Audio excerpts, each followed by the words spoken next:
What's up, guys and gals? It's almost like we were just here, but this time we're here for the actual latest piece of One Piece, chapter 1156, entitled Idols, and the controversy around this chapter. Oh, I love it. I eat this type of shit up for breakfast because yeah, do I have a horse in this race? Sure, but I'm just sort of trotting along, you know what I mean? Like, I'm at a good place. I'm not in last place, I'm not in first place, I'm just trotting along, enjoying the ride, you know what I mean? Because this, oh man, the controversy around this one. And I've seen so many arguments, 2 and 4. I'm going to forget some of the better arguments that I've heard. I was trying to remember them, you know, and I was going to do this review yesterday, but things got away from me and stuff like that, so now I've forgotten half of oh, that's a good point, you know, and stuff like that. But here we have, so let's start out with the beautiful color spread. The symbolism is not lost on anybody. Zoro is the first mate, and Rayleigh's the first mate, so we have that parallel. But Scopper Gabon is no slouch, and neither is Sanji. So we have the nice comparison there with Gabon and Sanji chilling, and of course Luffy and Roger. And we'll get to that one. Ironic, in a way, that right here we have Roger and Luffy being the, of course, here's our parallel, and stuff like that, right? Okay, let's get into this, because I love this. The color spread is gorgeous, by the way. I really like it. It includes some of my favorite characters, you know, especially Rayleigh and Zoro, you know, and it's got, and newly, and this is just recency bias, but I love Scopper, you know what I mean? So, but anyways, yeah, so in chapter 1156, let's just go through it. So, we're talking, we actually don't follow the Rocks Pirates until the later, I'd say third of the chapter, the later half of the chapter at the very least. We actually talk about idols who roam the seas. Even Marines could not oppose them. There was an attack before the Great Pirate Era, of course, because the Great Pirate Era was considered after Roger's execution. That's the Great Pirate Era. In a way, I'd almost like to say that this was the Golden Age of piracy, and that we're currently in the Silver Age of piracy, which some people look at that as being, well, the Gold Age was better or worse or whatever like that. No. It's no different than comics. The Silver Age of comics had some of the better writing, better stories, and better characters invented in the Silver Age than the Golden Age. You know what I mean? It's just the times, you know what I mean? So I've always affectionately thought of post, basically the reveal of the One Piece by Roger at his execution, this has been the Silver Age, and before him in the old generation, it was the Golden Age, you know? It is what it is. But yeah, but that's just my personal opinion on the matter, is what it is, because I know for a fact I've heard the Great Age of Piracy also referred to as the Golden Age of Piracy, so, you know, kind of contradictory right there. But anyways, we actually are following the Kuja Pirates, and I'm like, okay, alright, is this what we're doing? Because once again, as I said, last time we were missing Big Mom, Kaido, Gloriosa, Silver Axe. We were missing some characters, you know what I mean, from the Rocks, which would become the Rocks Pirates. So it's like, okay, what's going on here? And then, so we're actually getting the Kuja Pirates way back in the day, from the Isle of Women, and we see Gloriosa, Empress of Amazon Lily and Captain of the Kuja Pirates at the time, who of course is future Elder Neon, right? And we know all about her story and stuff like that. And she is just as amazing. She's got the sparkles, everyone loves her, and we see the Marines can't help it and stuff like that. Now, at first, I made the mistake of thinking at first that this was the devil fruit. That this was the same devil fruit that the love fruit that Boa Hancock has. However, no, because nobody's actually, it's just because I guess the hearts and the eyes and the, oh my god, so beautiful and stuff.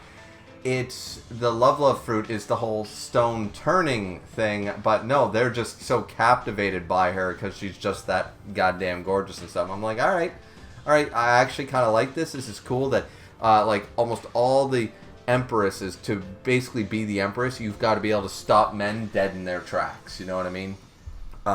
And sort of idea, like you don't actually need the devil fruit and stuff, and it would make.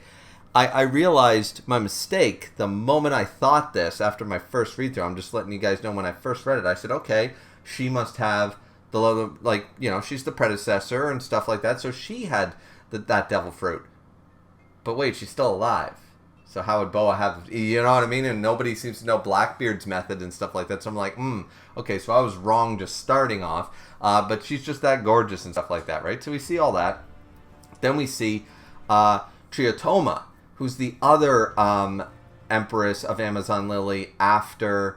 I forget what the order is here. She's the last Empress before Boa. She's the first mate currently. Shaki was the one in between Gloriosa and Tritoma here, as far as I'm aware. I think I got that right. It goes Gloriosa, it goes Shaki, Tritoma, who died, and then Boa, currently. That's the list of the four. And of course, Rayleigh would get with, you know, an Empress of Amazon Lily. Of course he would. He would get with the most beautiful woman in the world. He's fucking the Dark King Rayleigh. Of course he would. He's Rayleigh. You know what I mean? Out of all the choices in the One Piece world, I mean, I'm just saying, you know, like he's that guy. You know what I mean? So hilariously, they start off with this, oh, well, you have so many fan letters here and stuff like that. And it's like, and she's carrying, she could barely hold them all up and stuff. And Gloria says, well, that's fine. What's that even huger basket behind you of letters?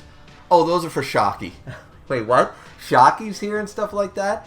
And, I messed up. Triotoma is not the first mate. Shaki is the first mate currently. And we get to see Shaki in all her glory days and stuff. She still looks pretty good right now, as I said, for, 40 years later. She looks awesome. But, she is considered even more beautiful than the true Empress. So she's in line to be the next one. But Gloriosa's even like, even with all my beauty and the stopping men dead in their tracks with the hearts and stuff like that, she's got more sparkles and glitter than I do, sort of idea, right? And I think it's hilarious. I love it. I actually like the idea that this is a Gloriosa who is similar to Boa in, oh my god, I am perfection. I am gorgeous. If there's a puppy, and then thankfully we see no puppy kicking this time, because that to this day has kept Boa, for I know so many people like Boa's the hottest woman in One Piece, it keeps her out of my top 5. It always does, because the kicking of the puppy just completely ruins her for me. In the same way, my uncle always said my uncle was, he died, he was 83 years old and stuff, he was an older guy, but he was an old-fashioned pervert, not gonna lie. And, I mean, he was hilarious, when we were growing up and stuff like that. But he would immediately, no matter how hot a woman was, the moment she pulled out a cigarette in a movie or something, he'd be like, nope, done. It's just such a turnoff for him that a woman would smoke, that he was just not, he didn't smoke, and he didn't like smoking, and he just thought it was a disgusting habit. So he goes, the moment a woman pulled out a cigarette, he was like, yep, no, not for me. No matter how hot she is, I lost all attraction. So in the same sense for me, Boa with the puppy kicking just kind of took her out of that table as far as I'm concerned. She's off limits as far as I'm concerned. Thankfully, we see none of that here, but we do see a certain change where what happens if you have like 3 Boas on a crew, well, at least in this case, 2 Boa Hancocks on a crew who are the pinnacle of beauty. They're so gorgeous that everyone can't help but like go crazy for them, fall in love with them and stuff, right? And the fact that they, like, Gloriosa's like, how could she upstaging her own captain like that and stuff? Now, this is where they said only one was said, and this is the narrator going on, said only one was said to outshine the radiant Gloriosa. The star of her era was none other than her first mate, Shaki, or Shakuyaku. And that's when the Roger Pirates show up on the Oro Jackson, the whole bit, and say, hand her over, Kuja Pirates. And Gloriosa is just like, oh Lord, it's the Roger Pirates. It's like, alright, is she into, I thought she was into Whitebeard, but apparently she's into Roger. And I'm like, oh, I kind of like this. Okay, and this is a very young Roger. He's still got his straw hat, doesn't have his mustache yet. You know what I mean? So this is not, I would argue this is not quite prime. Well, close to it. This is would you say that Roger, the year before his death, was more powerful than when he was at God Valley or not? Would you argue that the health mattered in that regard? You know what I mean? Because he still clashed with Whitebeard and stuff. Because I would argue that Whitebeard is only getting stronger as the years go on. I would like to think the same of Roger, Rayleigh, and all them. Like, right now, is this their pinnacle? Or is their pinnacle a few years after God Valley? Is it the 2 years before the One Piece journey? Is it, you know what I mean? But definitely they're reaching their peak, shall we say. He's certainly not an upstart anymore. He's definitely top tier right now. I say all this because it's going to become very relevant when Roger comes forward and says, today's the day. We are finally going to take her from you. We are here for your first mate, Shocky. She's basically, this is Roger's way of saying, join my crew. I want Shocky on my crew. You know, we're taking her.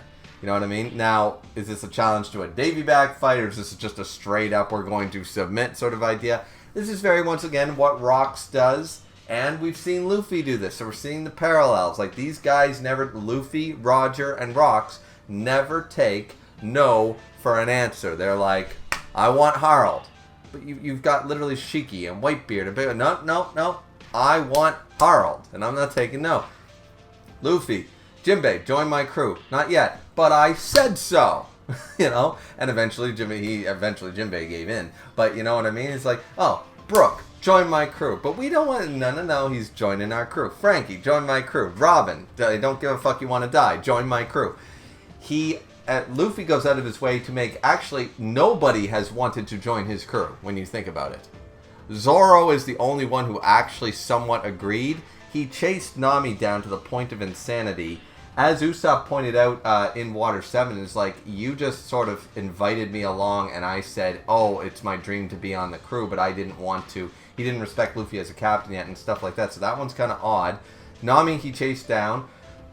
Chopper was basically told to go with them. You know, like, Frankie was forced by Robin. You know what I mean? Robin forced herself on the crew.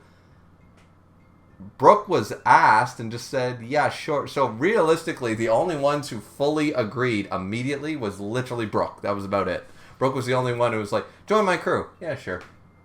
Everyone else was difficult. You know? And here we're seeing the same idea that Roger was just like, he's not taking no for an answer, because it seems like he's been doing this multiple times. He says, today's the day we will finally take her from you. We are here for your first mate, Shocky. And it's just like, okay, all right, this is actually quite interesting, you know what I mean? That Roger is similar in this way, and, you know, but we're going to see the differences. We're going to see the differences here in a minute, because this is the panel that pisses everybody off. Power Scalers are having a fucking field day, and I love it, because, you know, as the guy who says that Blackbeard is a fantastic villain, but stop putting him in your top 5 when he's clearly not, and you can make the jokes about off-screen Blackbeard being like fucking Joy Boy level and stuff, but we're gonna get to some shit now that we know Shocky, because the anime did it a little different and the manga did something a little slightly different than the anime did, and we'll talk about that. But yeah, because this is just me eating. As I said, I got a horse. I'm just trotting along here with this one. So. Gloriosa says, you never learn Roger isn't being loved by someone like me enough for you and stuff like that. So Gloriosa has made her intentions clear. She's not being tsundere about it or anything bullshit. She's like, oh, I love Roger. Roger, why don't you be with me? Roger has no interest in Gloriosa. And it's like, okay. At first you're thinking, okay, a bit of a parallel there to Luffy. Luffy not being interested, being borderline asexual sort of idea, and that kind of a thing that he just doesn't care about women in that regard, or he doesn't really care about sex, you know what I mean, in that regard. Now this is where we see a door open. I was like, you dare say come back to me again and stuff like that, and she kicks the door in, and her every move they say was captivating. And we see even her own crew, we see Scopper and all them, the hearts in the eyes, we see the Roger pirates all losing their collective shit, and flowers, they have roses ready to give her and stuff like that, but in her presence, flowers wilted, birds couldn't sing, and people turned against one another just to get her attention. And even she takes out Gabon with one kick. Roger gets ticked at first, like, how dare you do that to Gabon, and then immediately takes him down with another one. We don't see the exact attack, but standing over him. If Roger would get the hearts out of his eyes, he'd have a fantastic fucking view, by the way, just saying. But he's just like, oh, damn, I forgot. I tried to attack her, but I like Shocky way too damn much, and stuff like that. And he's like, you too, Roger, huh? Her beauty humbled even the most mightiest of warriors and said, I'll never submit to another's captivity, and sort of idea, right? So obviously Roger wants Shocky for himself. He wants her under the crew and wants to do it by submission. And she's not willing to do it. Has Roger ever just asked her, like, will you please join my crew? Maybe, maybe not. Maybe this is just another method or whatever. But this seems to be a routine that goes around and stuff like that. Now, oh boy. Shall we talk? Alright, first we'll finish off the scene really quick until we get to the Garp stuff, because shortly thereafter, Garp, which this lines up completely, that because Shocky said, oh, Garp used to chase me around back in the day and stuff like that, so we knew she was badass long before the theory came out that she was a former empress or someone important. A lot of people said that she was a member of the Rock's crew, stuff like that, and we knew she would be high on the list, and then we have this chapter, so... But from an SBS or whatever, we knew that she was an empress for a long time now. So that's fine. But now we're seeing it in full-blown action. So her own crew is just absolutely amazing. Shocky's just like, take all the Roger Pirates treasure. They can't stop us right now. I just took Roger out. Like, we're taking all your booty right now. And booty in the strictest of gold, silver, and jewels sense. Because Shocky ain't giving up that booty. I'm just saying. She's clearly not going to do it. And so this is where her own crew is like just smitten with her and stuff like that. Now this is where Gloriosa is trying to tend to Roger, who's still love-struck. And it's like, Roger, but I'm the one who likes you. What about me? And she's like, Gloriosa, can you move? You're blocking the view of Shocky and stuff. And it's just like, oh my God, Roger, you are first off a dick. Like seriously, he's a dick because Gloriosa doesn't seem like a bad person. She didn't kick no puppies. And fact of the matter is, it's like, you got this gorgeous woman, like, that's after you, and of course, it's, you know, the heart wants what the heart wants, I suppose, but he's like, straight up rude to her and stuff like that, and it's just like, Roger, man, what the hell? Then we get a wonderfully cute scene, a cute moment, and this is probably why Shocky did team up with Rayleigh. For one thing, they would have to be, like, a top tier themselves. Like, Shocky was not going to be with an Usopp at the end of the series. Do you know what I mean? At the end of her journey, she was going to be with a man who was a Conker's hockey user, somebody who's like, you know what I mean, like a top tier. So there was no question there. Rayleigh's a good fit, but I think Rayleigh, like a Zoro in this case, which once again we see the parallels at the beginning of the chapter with the double page, with the color spread, just Shocky's looking at Rayleigh. Rayleigh is the only one. Gabon, Roger, they all have the hearts in the eyes. And Rayleigh's just like, no, he wasn't even involved in the fighting. He's just like, again with this shit sort of idea. And Shocky even goes over, it's like straight to Rayleigh and goes, Rayleigh, this must be really difficult for you. She's like, and he's like, yes, thank you for acknowledging it. I'm surrounded by idiots. Definitely getting the Jeremy Irons energy right there. And completely just like Rayleigh's like, oh, you have no fucking idea. These guys are all morons. It's just... And it's very, because that's what Zoro deals with every single time. You know what I mean? Or you could argue Nami to a degree, but like very, very much a similar remark. Now, Shocky here, the only one to give him any like consideration, winks at Rayleigh, and Rayleigh's like kind of put off by that, like, oh? Like, what was that about? Sort of idea. Like, he doesn't get all love-struck, but he's like, okay. What's that about? Sort of idea. So it's a nice, cute moment that this was obviously their relationship. Roger was constantly after Shocky. Shocky was like, I'm not being held down by no man. I'm a badass. I am an independent. And once again, she is a strong, independent woman who needs no man. And she's kind of proving her point completely. You know what I mean? I'm not even joking. I'm not even memeing because, I mean, we can meme about that all fucking day, that statement. But she actually is a strong and independent woman, and she does need no man. And the one man who is not love-struck, of course, is sort of like a diamond in the rough to her. So she probably holds just a lot of affection, or not affection quite yet maybe, but a little just more interest, a little bit of endearment maybe, you know, just like, oh, finally someone who's looking past my beauty sort of idea, someone who's like not just flabbergasted by me sort of. It's probably just a nice change, if anything. So that's all very nice. Now after this, Garp shows up and we'll talk about that. The big thing here for the power scalers, oh my god. So, a couple problems here. People are saying that Roger is losing his aura. He's losing his aura. Rox is so cool, and Roger's just looking so stupid by comparison. The problem is with this, is that the same people who before this chapter, by the way, the same people who were saying this, were complaining that Roger lost his aura and is becoming more an old Luffy. Okay? We've all seen that. Like, Roger became like a goofy Luffy type of person. He didn't murder Squardo's crew and stuff like that. He absolutely fucking did. Okay? Because Roger's a pirate. And people are saying, oh no, there's too much parallel to Luffy and stuff. And it's like, okay. I see where you're seeing it, but Roger's still a different character from Luffy. There's parallels, and we've been seeing those since the first season of the anime and the first chapters, the first arc of One Piece. And we've been told that by Shocky, by Rayleigh, by Scopper, by Shanks. We've been told that Luffy is very much like Roger. Just because Roger is older and probably a little bit more harsh, like he has no problem being a piratey pirate, maybe not on the level of Kid, but we saw what Shanks did to Kid's crew and stuff like that, right? We saw what Shanks is capable of. Once again, these are pirates. Luffy is the exception. The Straw Hats are the exception. They're not the rule. Do you know what I mean? And Roger, the Roger crew, I assume, is no different.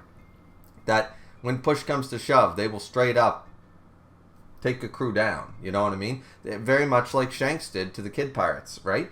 I'm sure that some of his members were murdered right there. You know what I mean? If not, the whole damn crew wiped out. So, because they're pirates. Now, therein lies the difference. Now, once again, the people complaining that he's losing aura here because, oh, he's got this Sanji trait that's really dumb trope, and he's love-struck, and blah, blah, blah, blah, blah. And it's like, well, wait a minute now. I thought he was Luffy 2.0, and that was a bad thing. Nothing could further separate Roger from Luffy than the Sanji trait. Quite literally the parallel of an empress being in love with him, very similar to Luffy, wants nothing to do with her, but is completely head over heels for a different empress. And gets love stupid, like Sanji, like Gabon, like these people do, because of a pretty face. It's the furthest thing you could get from a Luffy trait. And now we've come full circle where now we're mad about that. But I thought we were supposed to be mad that Roger is too much like Luffy.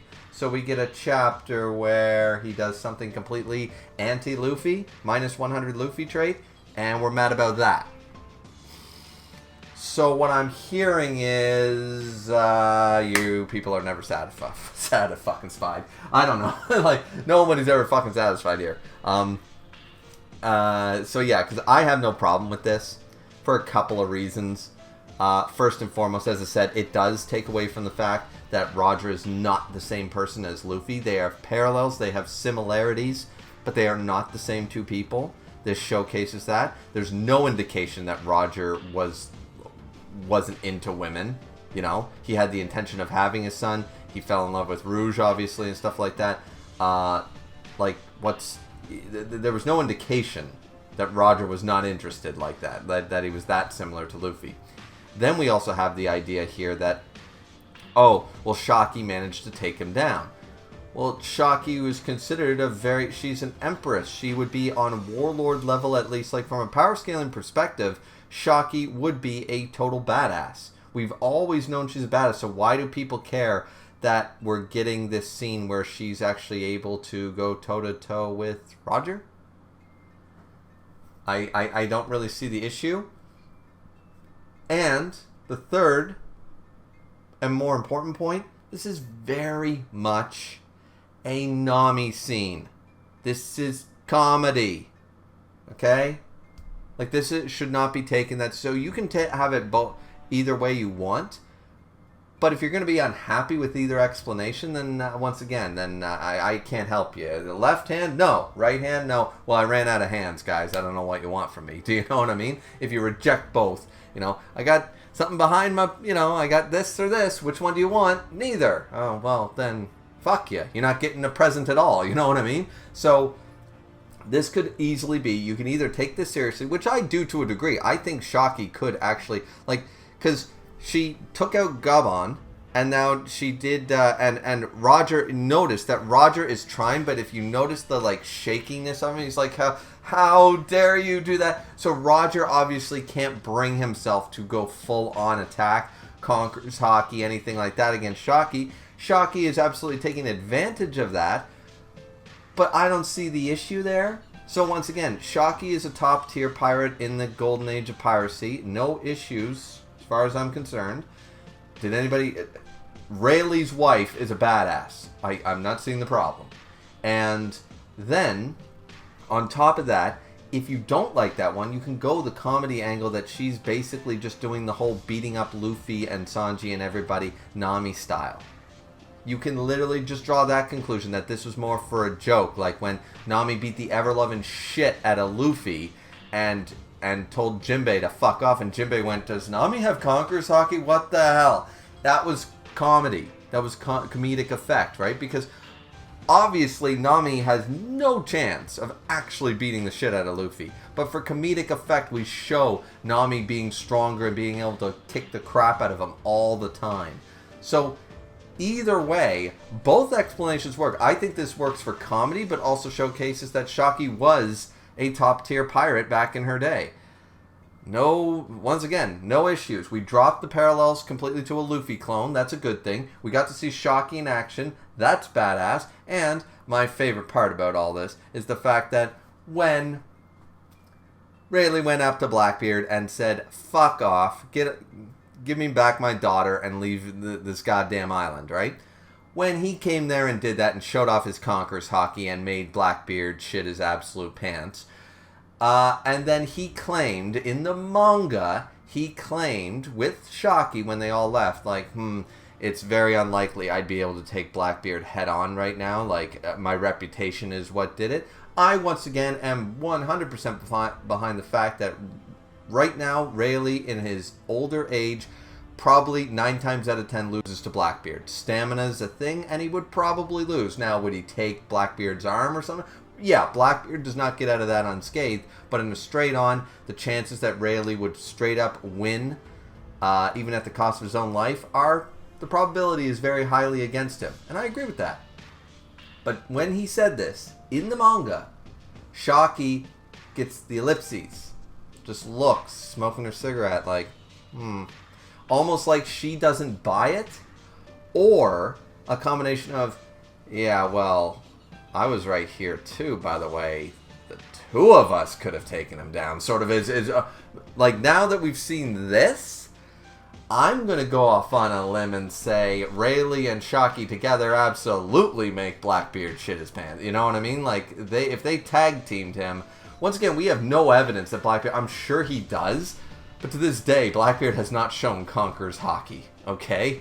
So I'm just saying, Rayleigh's Conqueror's Hockey is probably better than Blackbeard's. If he even has it yet, or if he's awoken it yet, and he's never used it and stuff. So I'm just sitting back saying, I don't know. I'm just saying, what this does for me is it helps my power scaling agenda, bitches, that Rayleigh and Shockey team up would have beaten Blackbeard. That's where I'm going. That's where I'm going with this, and I absolutely love it. So I know many people are pissed about this, and this is the main crux of this this week's chapter and stuff. But I absolutely love it because Shockey is so cool. It shows a different side of Roger that we've never seen before. And I like that. I know people don't like the fact that he's not suave and badass at all times. But you are literally following a rubber man who's a dumbass. For over 1,000 chapters, for over 20 years, you've been following a moronic main character who has badass moments but acts like an idiot 3/4 of the time of this manga, and you're complaining that Roger has a couple of not aura farming moments. Yet, dumbest argument I have seen in a long time. That's saying something from the One Piece fandom. I think it's recency bias because we've seen Rocks do nothing but win. He's showcased. He's looking awesome. Just wait until we get the God Valley fight. Seriously, just wait. Roger will be back on top like he belongs and stuff like that. It'll be all good. It'll be all good. Because after this, we still see the comedy of him and Garp, a young Garp, who's already a Vice Admiral at this point, by the way. So we see that Garp shows up immediately and just like, oh, wait, it's the Navy. It's like, all right, well, we got to take the loot. And the Kuja Pirates are like, yeah, take Roger's loot. We're piecing out of here and stuff like that. And Roger's like, oh, we better hurry up and set sail as well and stuff. And then somebody, I think it's Scopper, mentions, Roger, is that Garp's ship? And he's like, wait a minute. Garp, never mind. Turn the ship around. We're going to go fight them and stuff. And I'm like, so did he not gain aura back for that to fight the strongest Marine on the seas? So he loses to Shocky in a comedic sort of way because he's love-struck. But he loses this because he wants to go toe-to-toe against the strongest Marine in the Navy? I'm not seeing the problem here. Like, once again, he's like, all right, everyone, all right, man, we're going to go take Garp's head today, crush him. And so they both jump up there, and they're attacking, and they're going boom, boom. The Kuja Pirates is just speeding away, and they're just like, Garp, Roger, and they're both boom, boom, and they're attacking each other. Of course, Conquer's hockey clashes galore. Roger took a big punch to the face. He's like, oh, damn. And Garp looks like he took a hit to the side sort of idea. And he's like, argh. So they're clashing and they're beating the ever-loving shit out of each other. And it's fantastic. Now, I don't like the fact that Whitebeard's name isn't mentioned here. I'll straight up say that. Though, shortly thereafter, Whitebeard does become the name for the next, 20 years. So, alright, Whitebeard had his time. But they're saying, right here, Roger, Garp, and Rocks were the three names who would be spoken of as legends in the Great Pirate era, in the current era. But at this time, their blood burned with the passion of youth. So once again, are they all in their prime yet and stuff like that? I mean, I would argue they're not quite in their full, strongest peak yet, but they got their Conqueror's hockey. They're some of the most dangerous crews on the seas, that kind of idea. So yeah, you could argue they're pretty close to it if they're not in full prime mode yet. And the fact that Roger, Garp, and Rocks are the three names. Garp's the most dangerous Marine, Roger is the most dangerous rookie, and Rocks is the most dangerous pirate. Okay, and then Whitebeard gets his era shortly after Roger's execution. Whitebeard becomes the name for the next 2 decades plus. That he is the name in pirates. He is the strongest man in the world, So, Whitebeard gets his time. But when I first heard that, I was like, what about Whitebeard, man? Whitebeard's every bit a rival to Garp and Roger as they are to each other. And I'm just like, So, anyways, really good shot there. It looks really good. Now, this is where Gloriosa eventually ends up getting, she starts getting struck by the love sickness idea. So, they were at the height of their popularity at this time, however. So, they were the name. Sort of like, the Kid Pirates, the Yonko, and stuff like that. And once again, there were no Yonko by the sounds of it back then. These were just the crews that were the most infamous and dangerous. You had the Roger Pirates, Garp's ship, the Kuja Pirates, the Rocks Roger, that kind of idea. That the New World hadn't been settled in that regard, you know what I mean? And I like that. I like that the seas were more dangerous. And Garp has alluded to this, that the seas were more untamed and stuff like that, because the New World is pretty much tamed. Its territories owned by one of 4 pirate crews. That's the New World is actually the grand line for being so dangerous is completely territorially controlled. There's no freedom to it, you know what I mean? But back then, freedom of the sea was constant. So I really like that, and no one would mention this era without mentioning the Kuja Pirates. So Gloriosa starts getting the love sickness, and it ends up being that Shocky, shortly after that the love sickness struck, Shocky was crowned as Empress, and her popularity grew to an unimaginable level at the time. Now, at Ida's Tavern, back in Elbaf, of course, we get that Loki had tried to steal a ship, and he was drowning, or he tried to take a ship or whatever. So they tried to bring him back, and they're like, I was actually wondering if I should help him and stuff, because everyone doesn't really like Loki sort of idea. And Harl's just like, I'm so sorry and thank you for saving him and stuff like that. Now, this is where I really like that Ida, because I brought this up before, why didn't initially, the moment the mother rejected Loki, why didn't Ida and Hyruta and stuff, why didn't he say, I know it's not your kid, but it's still, like, we're still a family, sort of, can you take care of Loki? Ida's the one who suggests it constantly. Ida's a very good person here, because she's like, they're like, because she gets mad on the behalf. It's like, what do you mean you weren't going to help? That's the prince. That's the son of your king. You weren't going to help him when you saw him capsized and drowning and stuff? Shame on you and stuff like that. And then this is where Harald's trying to be like the middleman and stuff. He's like, Loki was selfish. He stole a ship. He shouldn't have done that. They're just like, you know, I understand why they're upset. And he's like, so what? You can't just stand by and watch a kid drown. Are you crazy, Harald? You're being too easy on them and stuff. So Ida's being the strong-willed one here. I like this dynamic. It works because Harald is, unfortunately, once again, he's too disassociated with what's going on with Loki, right? So, and once again, we see it because Loki said, I didn't ask you to save me. He goes, this is the attitude I was talking about, you know? So, getting mad again. Now, this is where Ida brings up, it's like, I know you lost your mom and your dad's always really busy. You must be pretty lonely, right? Like, well, wouldn't it be better if you came and lived with us and stayed with us? And Hyruden's like, no. And Loki's like, absolutely not, and stuff like that. Loki believes because he says, shut up, you old hag, and stuff like that. And he goes, I'm on to you, Ida. You're just acting all nice and motherly to me so you can move into the castle. You're just a gold digger and stuff like that. And it's like, this is all said in front of Harald and Hyruden. And Hyruden decides to go after Loki and says, screw you, because he's insulting his mother and stuff. Now, of course, Loki would feel this way. It makes sense why he would, but he can't accept that Ida actually does care about Loki. And I believe Ida. We don't know where Ida is, by the way. Did Ida die? We don't know. We know that Loki's mother died, but we don't know where Ida is. Where did she go? She's not running the tavern anymore, so where did she go?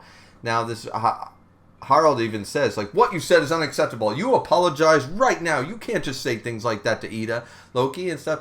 He's like, oh, the kids are just playing. They're so cute and stuff. Like, she's just completely like, it's like, oh, you know, you're being too sweet on the boy and stuff like that. Like, she isn't doing this just for the sake of doing it. She thinks of Loki, I assume, like he's just a small boy, you know what I mean? And as far as she's concerned, that's my stepson sort of idea, right? That's my, you know, that's the brother of my son and stuff like that. Like, we should try to help him. We should try to get along. Why don't you want to go play with the other boys? You know, she's just being the passionate, you know, a very motherly, like, to a fault level of a person. Ida is a very good person. Ida's got very little fault. I can't find a fault with Ida yet. Ida is just what Big Mom thought Mother Caramel was, Ida actually is. That's the way I'll put it, yeah. So, anyways, and we see, it's like, oh, no, you know what I mean? Like, we're all fine. Like, stupid Loki, it's like, what he says doesn't matter. It's okay, you know what I mean? We're just going to try to help him and stuff. So Loki starts shouting, saying, I'm going to be free like rocks. Every single one of you is stupid and weak and stuff like that. And it's like, Harald, you really got to sit down and talk to Loki. And the fact that Loki grew up and Harald never...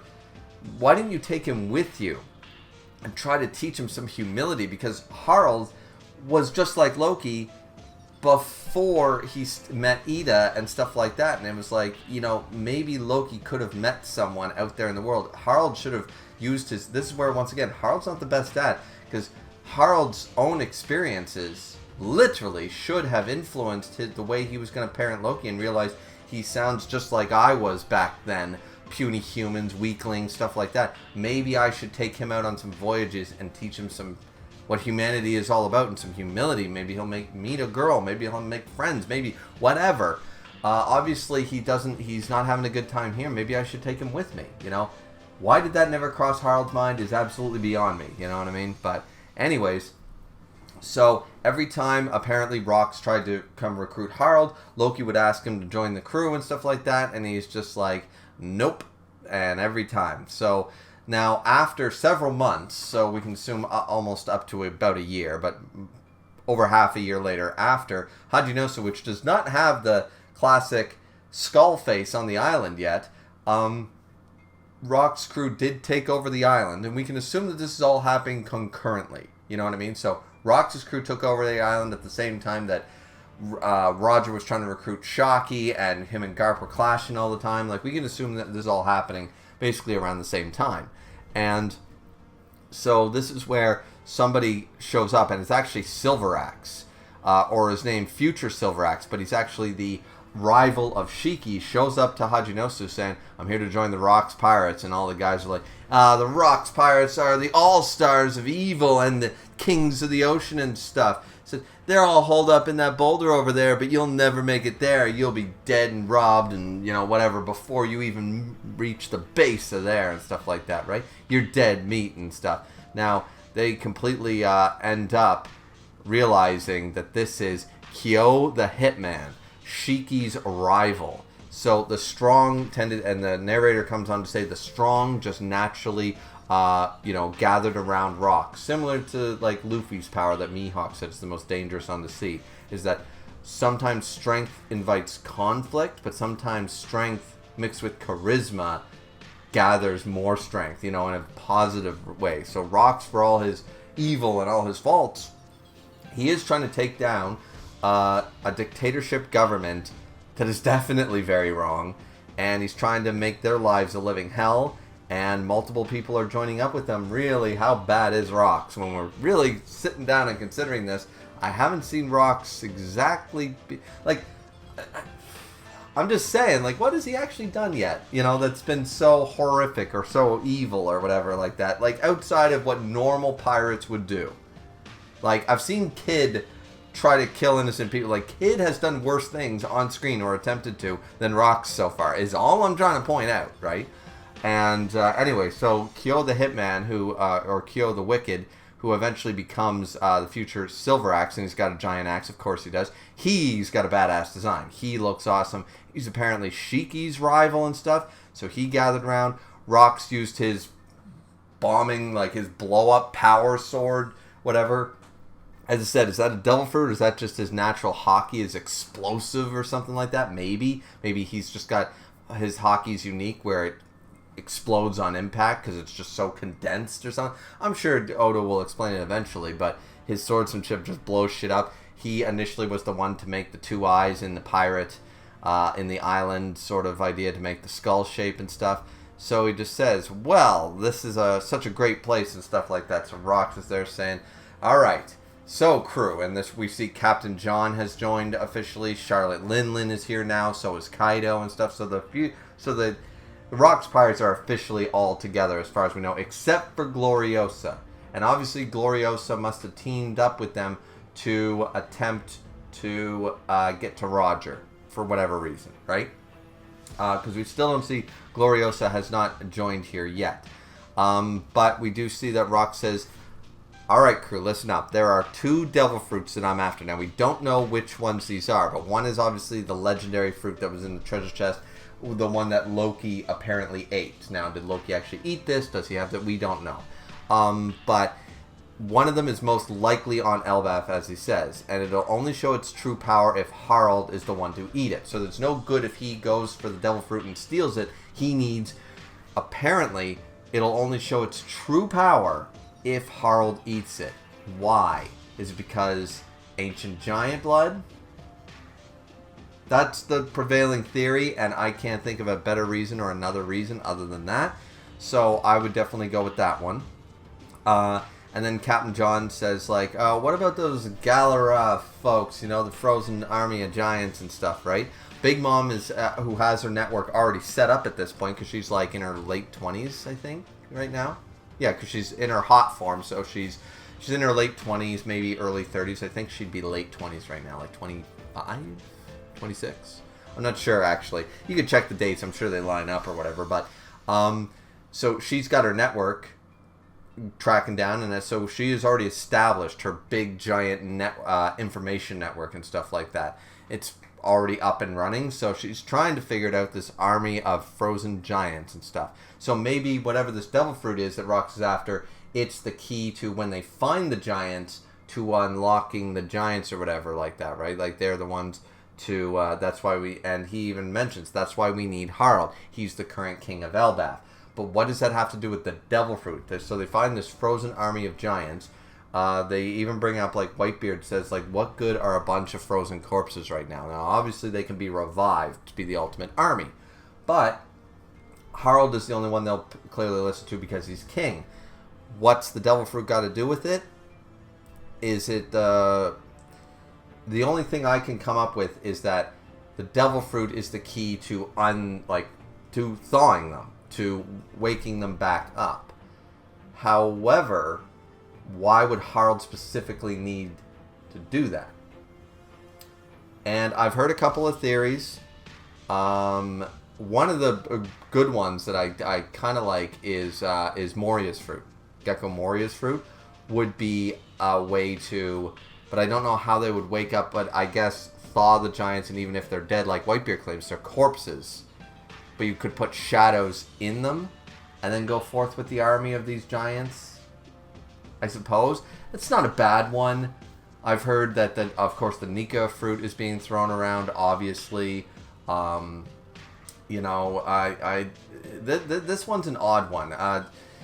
You know, is it the fruits that he had on God Valley, the Pawpaw fruit and the Azure Dragon fruit?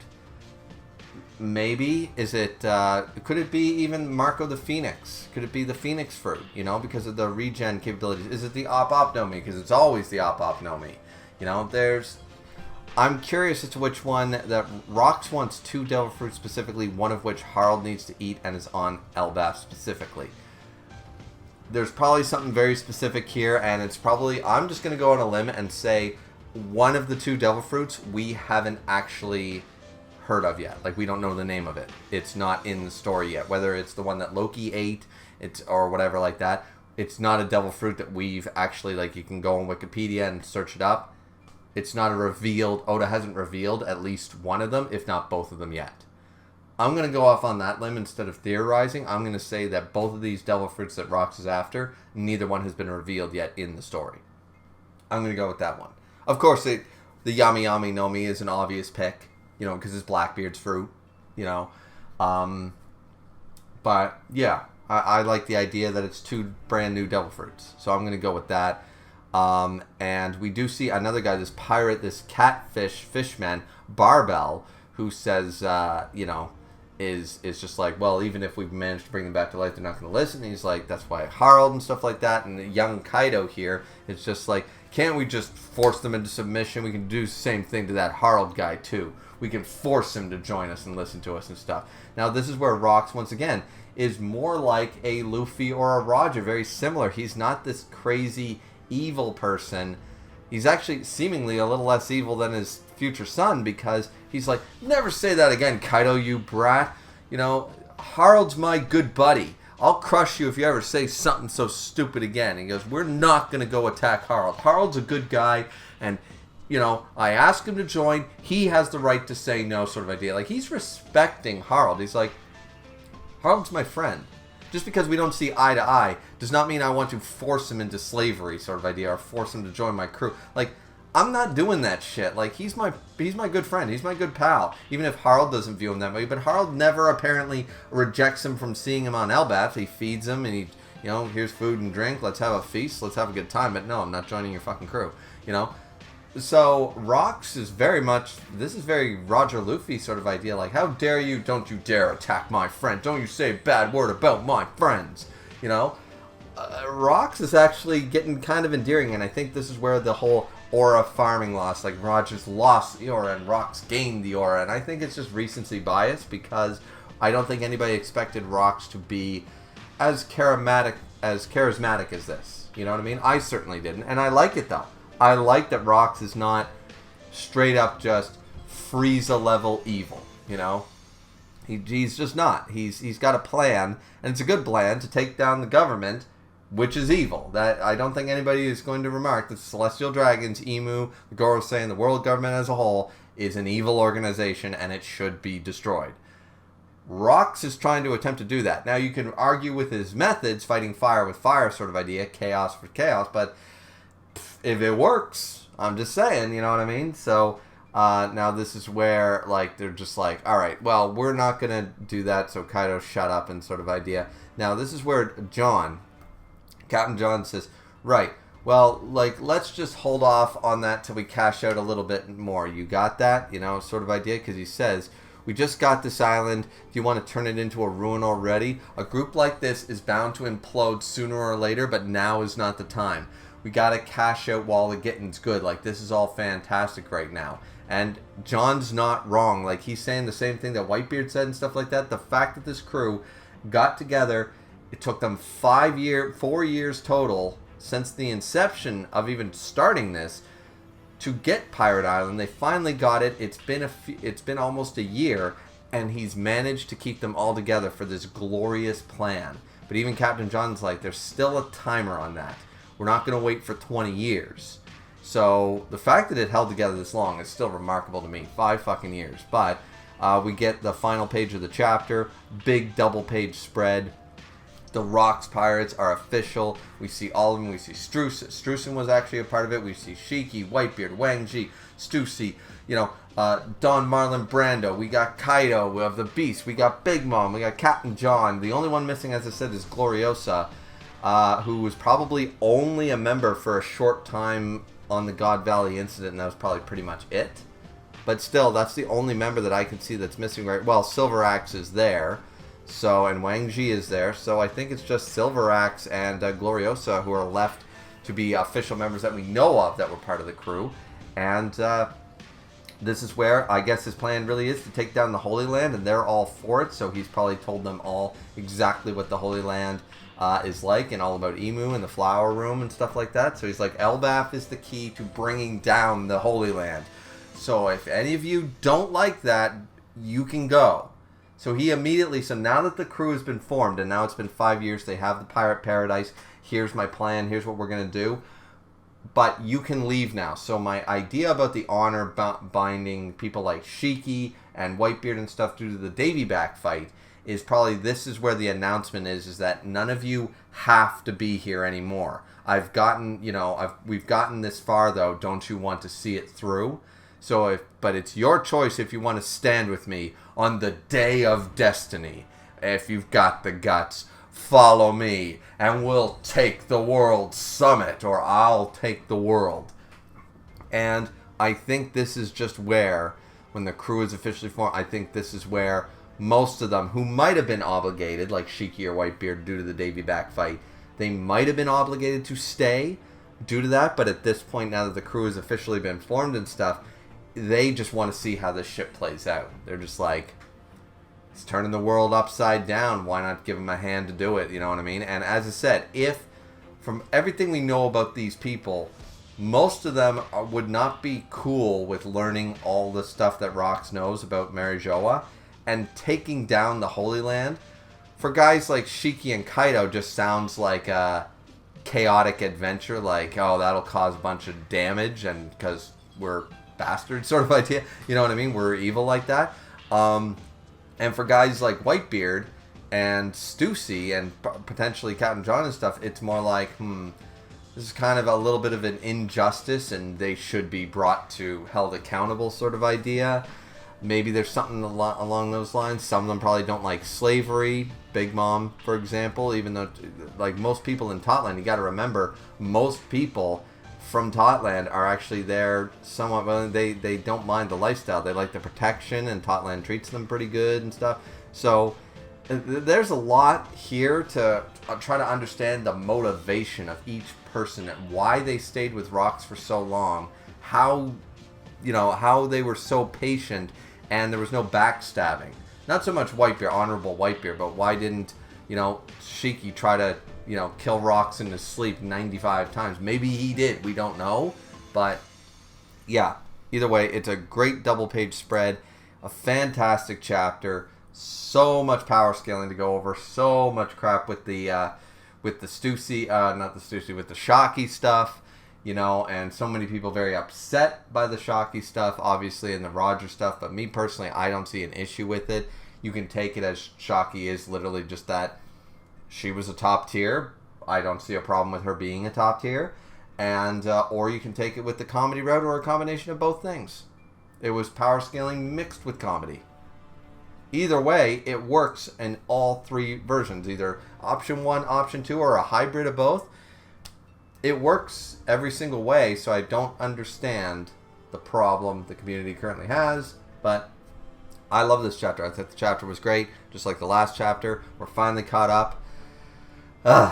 Wow. So 2 hours of reviewing, and now we're finally caught up with One Piece. Okay, because that probably went for... Yeah, that's an hour-long review. Yeah, I'm looking at the timer. Okay, well, that's enough from hearing from me. Like, comment, and subscribe as always, guys. Sorry that this review was late. Not too late, thankfully. It should be out Sunday, Monday, something like that. Anyways, yeah, so it's not too late. Hopefully you guys enjoy an hour-long review and stuff like that. You know, but there was so much to discuss, so much I wanted to talk about, and of course, sort of sometimes go off on tangents, and I mix up this stuff, and I'm like, okay, I'm gonna go back to this point, and you know, I flip-flop and stuff. Of course, it's what I do, you know what I mean? If it was a live reaction, I'd just read through the chapter, but it would probably be just as long, because I'd be like, well, wait, what about this? And I'd be sitting there thinking and puttering and pondering more than reviewing. So, anyways, either way, chapter 1156. Great fucking chapter. Hope you guys enjoyed it too. And we'll see you guys back here next time. I don't think next week, as I said in the last review. I think it's on break next week. But Oda, take your time because you've just been cooking with these last few chapters as far as I'm concerned. So I'm just looking forward to more. Hope you guys are as well. I'll see you back here next time. Sayonara.